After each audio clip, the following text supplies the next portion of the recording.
Karena bisa aja memang angin itu ada yang ikut. Gimana itu Pak Ustaz? Itu jin yang ikut. Ada memang.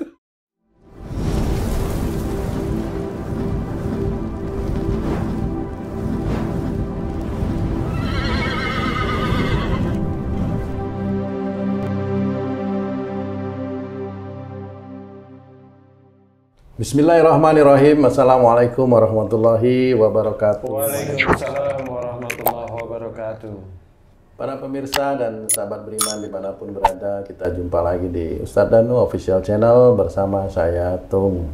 Semoga kita semua dalam lindungan Allah Subhanahu wa Ta'ala. Amin. Di video kali ini kita akan ngaji lagi bersama guru kita Pak Ustadz Danu yang sudah hadir di sini bersama kami. Assalamualaikum Pak Ustadz. Waalaikumsalam warahmatullahi wabarakatuh. Assalamualaikum Mas Eko. Waalaikumsalam warahmatullahi wabarakatuh Pak Tung.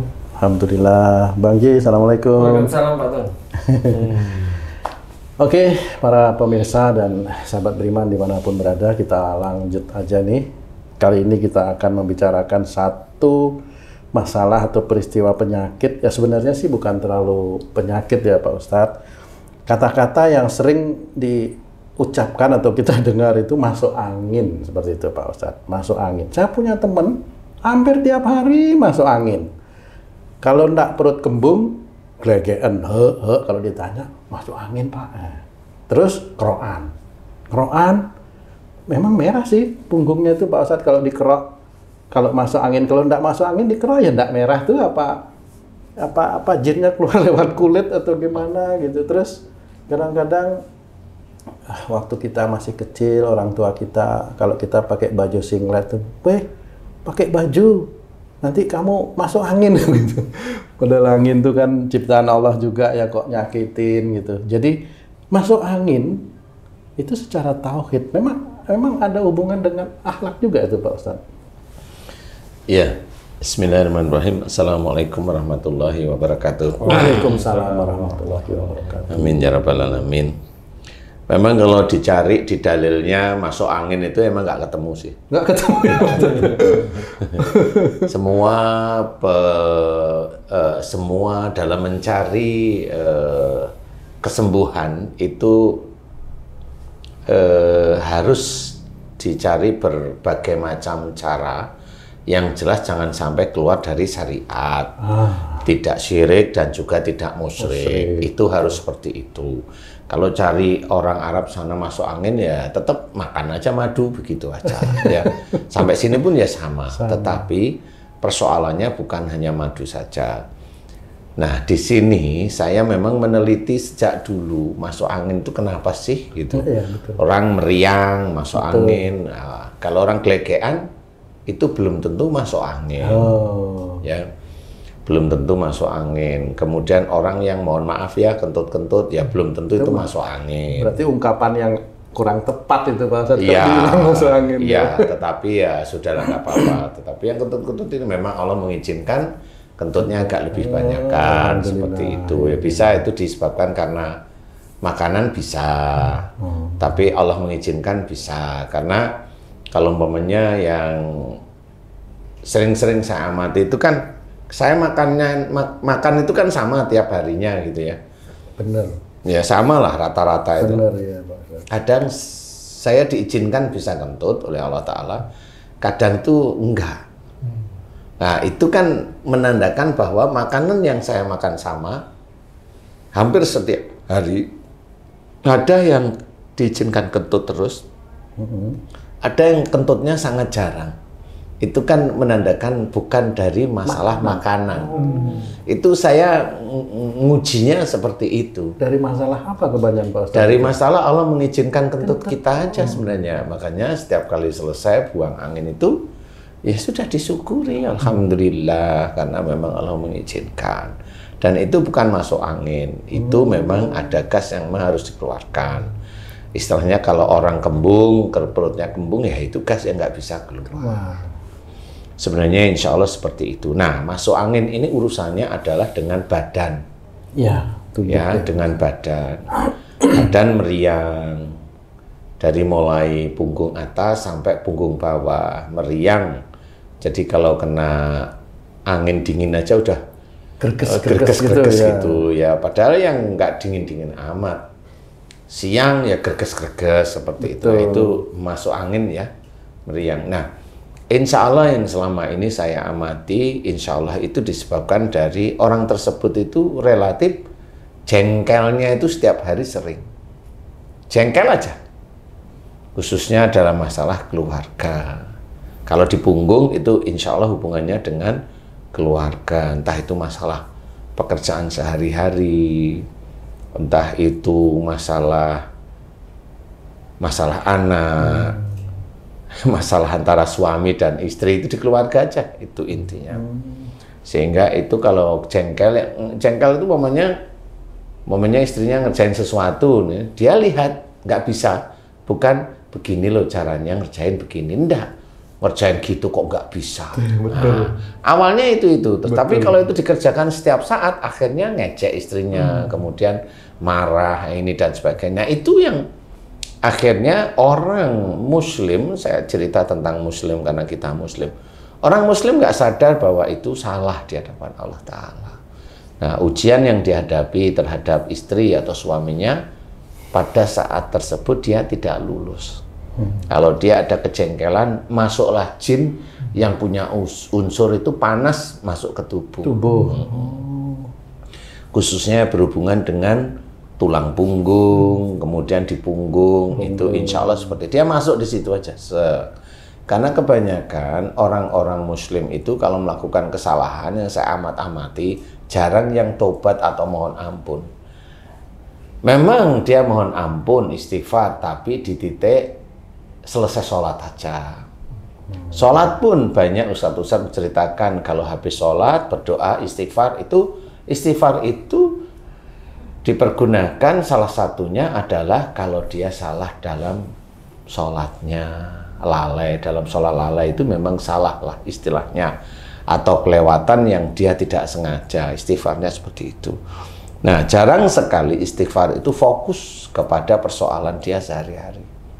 Marah kepada istri, jengkel kepada orang tua, jengkel kepada orang yang ngemudi mobil yang motong kita, kan gitu ya. Di jalanan. Dan itu di jalanan. Dan itu sangat jarang sekali orang Muslim itu paham bahwa itu salah. Nah, itu tetap dikerjakan bertahun-tahun sehingga itu menjadi catatan oleh Allah Ta'ala itu suatu kesalahan. Nah, kejengkelan itu diibaratkan memang yang selama ini saya memperhatikan orang-orang yang masuk angin relatif mudah sekali jengkel. Berarti apakah itu salah kaprah sebenarnya? Bagaimana masuk angin itu tuh menjadi ya itu kan hanya ucapan aja. Tapi nah, nanti kalau ada orang itu tanya, wah masuk angin kok dari marah, nggak ada dalilnya. Ya cari aja dalilnya di Arab sana, memang sekolahnya ini, cari aja nggak apa-apa. Memang nggak ada kalau saya jawab. Karena apa? Di sini adalah penelitiannya adalah penelitian memang secara visual, jadi secara apa namanya harfiah, bukan visual, maksud saya harfiah. Jadi diamati kenapa seperti ini. Nah, kalau dikerokin merah itu memang betul pada saat dia masuk angin, jin yang ada di kulit bagian punggung itu baru bergerak begini, bergetar, sehingga kulit yang ada di punggung itu kalau disentuh dengan barang luka itu pasti biasanya menandakan mudah sekali merah atau agak-agak kebiru-biruan merah. Lebam, nah, itu menandakan jin di situ itu bereaksi. Makanya kalau momennya itu dikerokin kemudian sembuh, saya bukan persoalan sembuhnya aja. Ya Allah mengizinkan sembuh aja. Pada waktu itu. Pada waktu itu. Iya, karena pada saat dikerokin juga kadang-kadang belum sembuh juga. Oh, iya. Kan besok juga dikerokin lagi. Iya, gitu. Makanya setiap hari kadang-kadang itu. Atau memang kalau memang itu dikerokin dengan obat gosok, itu sebenarnya jinnya juga takut, dia bukan takut, kebauan obat gosok sebenarnya. Jadi dia nggak bereaksi, terus akhirnya diem dulu. Karena besoknya 2 hari lagi keluar lagi. Gitu, seperti itu. Jadi intinya bahwa masuk angin itu insya Allah disebabkan karena orangnya jengkel, sering jengkel. Kalau saya bilang marah, enggak menuju ke arah marah, kuat ya. Tapi hanya jengkel, dikit-dikit jengkel seperti itu. Khususnya dalam keluarga, khususnya ya, insya Allah seperti itu. Jadi bisa caranya gimana ya? Kalau memang itu kelihatan sudah beri kok meriang masuk angin ya, coba mohon ampun kepada siapa? Keluarga siapa? Ya bisa istri, bisa suami, bisa orang tua, bisa mertua. Minta ampun aja di situ. Nanti dites lagi, benar beberapa bulan setelah itu dites masuk anginan enggak? Karena selama ini yang saya amati setelah mohon ampun secara kontinu, enggak masuk angin dia. Dan belajar untuk tidak jengkel lagi, enggak. Walaupun itu tidak ada dalilnya di sana, enggak perlu dalil kalau yang masalah itu. Karena tobatnya sudah jelas dalilnya ada dalam Quran. Kan sudah jelas. Persoalannya adalah karena kejengkelan dalam keluarga. Kejengkelan dalam keluarga tidak diajarkan oleh Rasul. Kan jelas sekali. Rasul tidak mengajarkan jengkel dalam keluarga, karena keluarga itu ujian yang harus dihadapin. Jadi kalau ada sesuatu yang tidak nyaman dalam keluarga, hadapin aja. Kalau nggak bisa, serahin sama Allah. Kalau pasangannya ngeyel, ya didoain agar soleh atau soleha, seperti itu aja sebenarnya. Nah, mudah-mudahan itu bisa menjadi gambaran. Jadi kalau tanya dalil, ya nggak akan ketemu. Jadi nggak benar karena memang angin akhirnya menjadi greges, itu juga kurang tepat jadinya Pak Ustadz ya? Enggak. Kalau kena hujan misalnya tuh, jangan hujan-hujanan, nanti kamu masuk angin. Itu bisa terjadi juga nggak masuk angin karena hujan itu Pak Ustadz? Sebenarnya persoalannya kalau hujan-hujanan itu bukan masuk angin. Sebenarnya kalau anak-anak itu kan rentan. Jadi kalau anak-anak sebelum akil balik itu, dia masih rentan dengan sikap orang tuanya. Dengan sikap orang tuanya, orang tua yang mana nih yang selalu jengkel-jengkelan, masih muda, anaknya masih kecil-kecil. Ini kan rentan jengkel-jengkelan ceritanya. Rentan jengkel, rentan marah, rentan. Nah, ini anaknya rentan sebenarnya. Nggak usah hujan-hujan aja batuk, nggak usah hujan-hujan aja panas. Kan seperti itu. Jadi hujan itu sebenarnya rahmat dari Allah Ta'ala. Insya Allah tidak akan menjadikan sakit, sakit. Kecuali memang berjam-jam hujan-hujanan dalam kondisi yang memang badannya lagi tidak nyaman, ya bisa aja seperti itu. Berarti ada kesombongan dia dalam melakukan itu. Iya, dan itu tidak boleh. Ya walaupun jangan hujan-hujan nanti sakit ya, bukan hujan menjadikan sakit sih. Iya, benar. Tapi dia jangan terlalu seperti itu istilahnya. Kalau memang bisa berteduh ya berteduh. Oh, berarti jika seorang anak kecil yang belum akil balik mengalami sakit, itu penyebabnya kedua orang tuanya. Orang tuanya, insya Allah. Ini orang tuanya. Lawang baru lahir aja bisa sakit kok anak-anak. Ada yang anaknya kena gula tinggi itu karena apa ya? Itu menurut teman-teman yang ahli-ahli gula itu kan karena apa namanya? Lifestyle atau karena macam-macam. Enggak, kalau saya mah insya Allah dari akhlak itu sendiri. Karena apa? Karena memang akhlak itu dampaknya sangat dahsyat terhadap seseorang.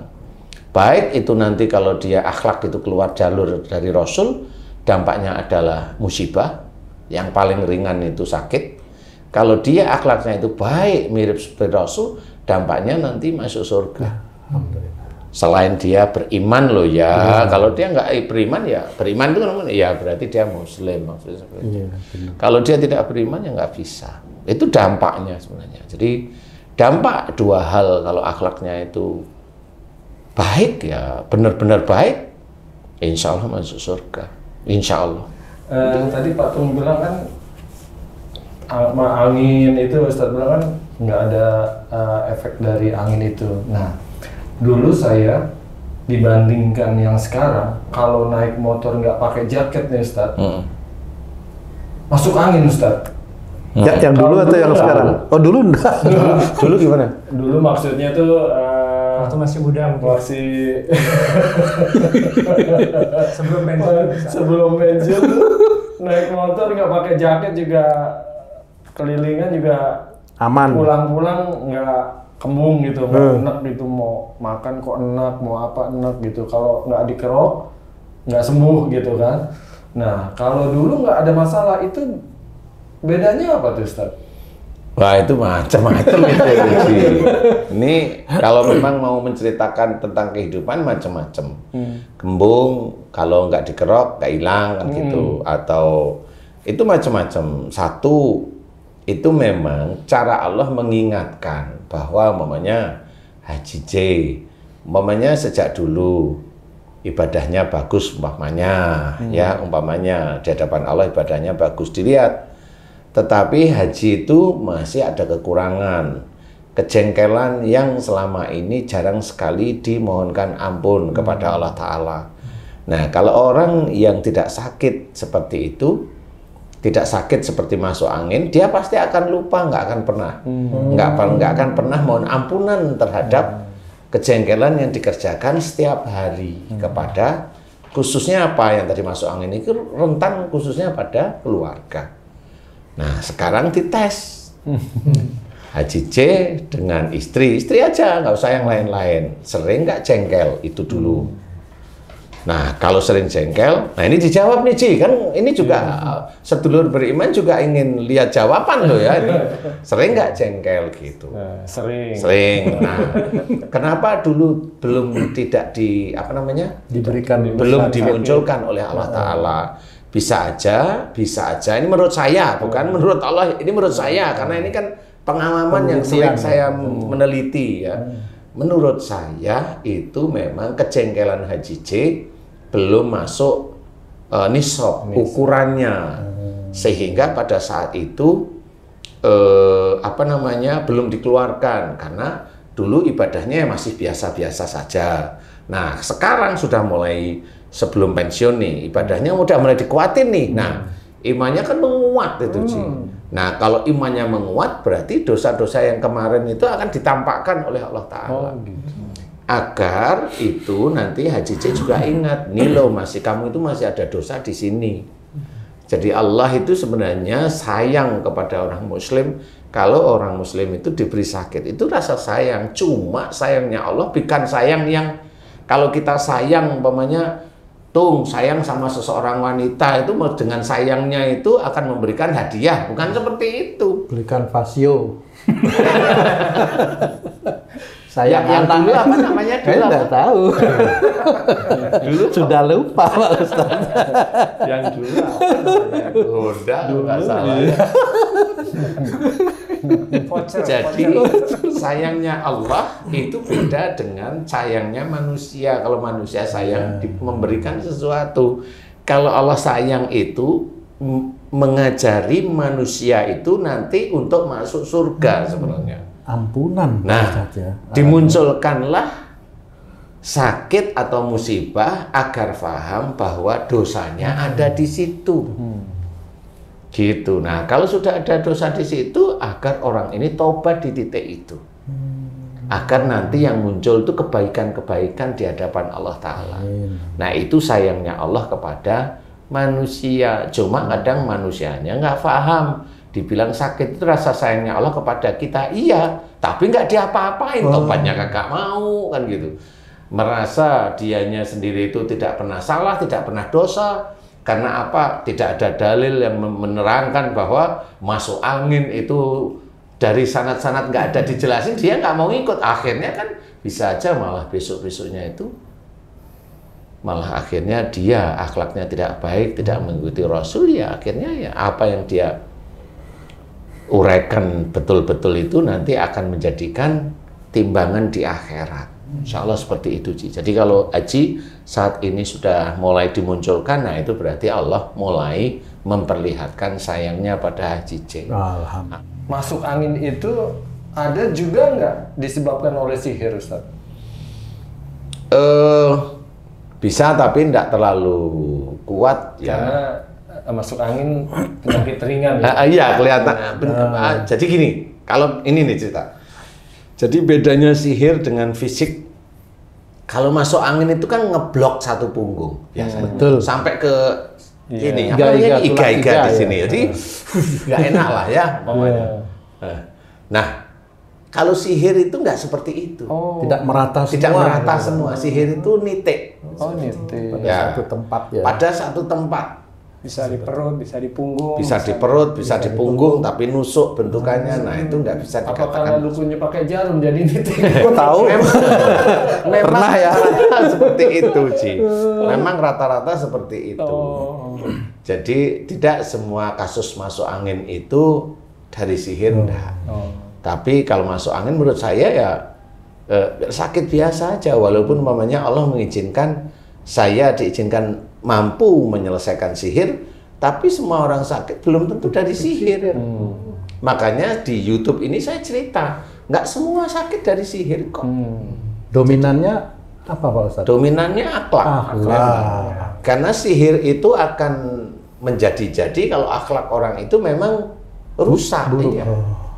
Rusak, jadi begitulah akhirnya sihir muncul. Ustadz, sekarang ini Ustadz, kan bicara yang masuk angin ini, banyak tuh saudara beriman kita itu yang ada acara bekam. Pengobatan lah ya, pengobatan gitu ya. Apakah itu satu, itu apa sudah betul syar'i? Dua, betul nggak sebenarnya Ustadz, kalau dibekam begitu itu anginnya keluar? Atau jinnya keluar, kan gitu ya. Sebenarnya kalau bekam itu memang dianjurkan, istilahnya kalau dibilang syar'i monggo lah ya. Sama seperti jarum suntik, kalau bilang itu jarum suntik syar'i monggo lah. Oh lah ya itu ya. Intinya adalah kita tidak boleh bahwa obat itulah yang menjadikan dia sembuh. Poin utama itu. Poin utama itu. Orang berikhtiar itu boleh-boleh saja. Ya. Dan juga tidak boleh nyalain yang lain. Kalau saya paham, bekam itu boleh. Bekam itu kan mengeluarkan darah kotor sebenarnya. Tapi setelah dikeluarkan, sakitnya sembuh nggak? Nah itu saya nggak pernah tahu, karena saya nggak pernah dibekam istilahnya. Kenapa nggak pernah ya alhamdulillah diberi sehat sama Allah, kan nggak perlu dibekam. Kan gitu ya. Jadi monggo kalau memang mau dibekam, monggo. Kalau sembuh, monggo. Kalau kanker dibekam, monggo silahkan. Namanya ikhtiar kan. Iya. Ya kan? Kanker dibekam saya. Iya. Tapi intinya itu dilakukan, ya. Nah kalau momennya saya mengajarkan menyelesaikan penyakit dengan mengembalikan akhlak yang baik, dengan mengajarkan untuk orang itu mohon ampun di titik-titik tertentu yang menjadikan dia sakit. Karena penelitian saya sama seperti orang barat itu meneliti obat sakit gigi itu bisa pakai ini, obat sakit liver itu bisa pakai ini, bisa. Itu kan diteliti sebenarnya. Dan makanya kalau istilahnya kalau di YouTube kita itu kan alhamdulillah orang yang nggak pernah kenal saya, Betul. dia belajar beneran, mohon ampun tobat, alhamdulillah diberi kesembuhan kok. Dahsyat betul itu. Nah, Ya. makanya di sini loh ini meneliti, jadi bukan asal ngomong. Kalau ditanyain dalil, ya tanya aja kamu sama apa namanya yang kamu pelajari, karena memang di sini itu beda. Di sini meneliti. Betul. Kalau dalil itu cerita dari yang sudah dari sanad-sanadnya, kan beda di situ. Kalau ditanya dalilnya mana, ya nggak ketemu.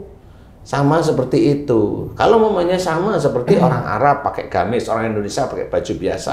Dalilnya mana pakai baju itu? Lah ya nggak ketemu, memang beda. Kan nggak bisa itu seperti disalahkan. Kan nggak bisa. Itu menutup aurat, sama menutup auratnya. Kalau laki-laki ya. Seperti itu. Nah, sakit juga sama. Apa yang saya ajarkan tentang sakit? Kembali ke akhlak yang baik. Iya. Itu syar'i sebenarnya. Jangan bertanya dalil. Saya kembalikan kepada akhlak yang mulia, itu syar'i sebenarnya. Saya ajak untuk tobat, itu syar'i sebenarnya. Kok nggak mau? Lah kok nggak mau lah? Ya sudah monggo kan gitu. Berarti selama ini kasihan si angin ya Pak Ustadz dijadikan kambing hitam itu jadi. Ya. Bahkan Pak Ustadz itu saking seringnya orang, kadang-kadang orang kalau temen nih masuk angin tuh orang yang agak agak sedikit aneh itu dibilang masuk angin juga itu Pak Ustadz. Kalau itu temenmu dulu itu. Bully-bulian itu kadang-kadang gitu tuh. Ya itu tidak apa-apa.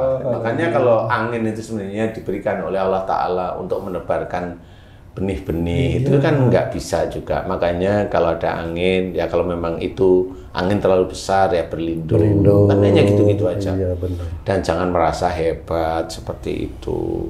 Karena bisa aja memang angin itu ada yang ikut. Gimana itu Apa Ustaz? itu, Ustaz? Itu jin yang ikut. Ada memang seperti itu. Ya jangan ditantang lah. Gitu, ya. Kalau memang dari Allah ya menyebarkan benih-benih tumbuhan sehingga itu bisa manfaat untuk kita. Jadi sebenarnya kalau kita pikirkan beneran bahwa janganlah kita itu menggerutu tentang sesuatu yang terjadi pada diri kita, bersyukur aja. Ya. Termasuk kayak Haji J tadi masuk angin, ya sudah, kenapa di hari tua saya?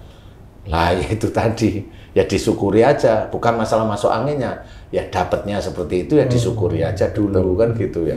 Insya Allah seperti itu, wallahu a'lam. Ya. Baik, waduh, alhamdulillah manfaat banget nih. Terima kasih banyak Pak Ustadz, manfaat sekali nih tentang masuk angin yang sering terjadi dan beredar kata-kata itu di lingkungan kita masyarakat. Sahabat beriman, para pemirsa dimanapun berada, demikian tadi perbincangan kami dengan guru kita Pak Ustadz Danu. Mudah-mudahan ini bisa memberikan banyak manfaat untuk meningkatkan iman dan ketakwaan kita kepada Allah Subhanahu wa Ta'ala. Amin. Amin. Kami pamit undur diri, sampai jumpa di video yang lain. Wassalamualaikum warahmatullahi wabarakatuh. Waalaikumsalam warahmatullahi wabarakatuh.